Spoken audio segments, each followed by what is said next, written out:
పార్టీలో జరుగుతున్న వ్యవహారాలు చూస్తుంటే అలాగే అనిపిస్తోంది. ఇంతకీ తెలంగాణ కాంగ్రెస్ కు అధిష్టానం ఏ విషయంలో షాక్ ఇచ్చింది?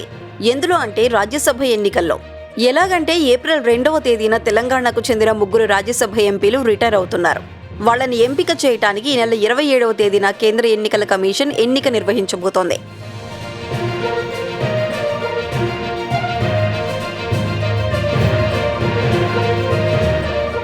దీనికి 15వ తేదీన నామినేషన్ ఆఖరు తేదీ.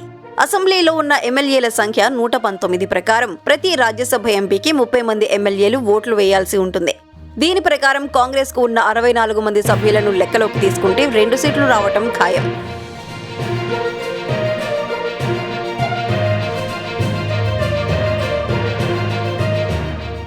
అలాగే బీఆర్ఎస్ కున్న 39 ఎమ్మెల్యేల ప్రకారం 1 సీటు రావటం ఖాయం. కాంగ్రెస్ కు దక్కబోయే 2 సీట్ల కోసం నేతల మధ్య విపరీతమైన పోటీ పెరిగిపోతోంది. 15వ తేదీన నామినేషన్ కు ఆఖరు అయినా ఇంతవరకు అధిష్టానం అభ్యర్థులను ఫైనల్ చేయలేదు.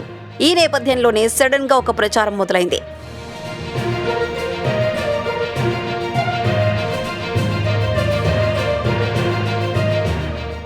అదేమిటంటే కాంగ్రెస్ కు దక్కిన 2 సీట్లలో ఒకటి తన కోటాగా ఏఐసీసీ తీసుకుందంట.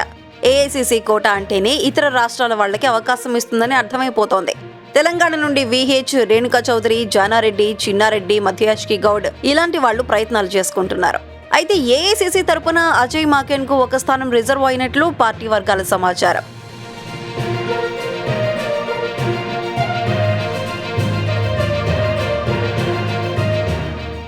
అయితే 2 సీట్లు తెలంగాణ వాళ్లకే కేటాయించాలని ఇక్కడి నేతలు అడుగుతున్నారట.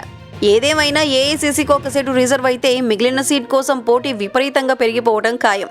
మరి అంత పోటీలో ఆ 1 స్థానాన్ని దక్కించుకునేది ఎవరు అని ఆసక్తి పెరిగిపోతుంది. మరి చివరకు ఏమవుతుందో చూడాలి.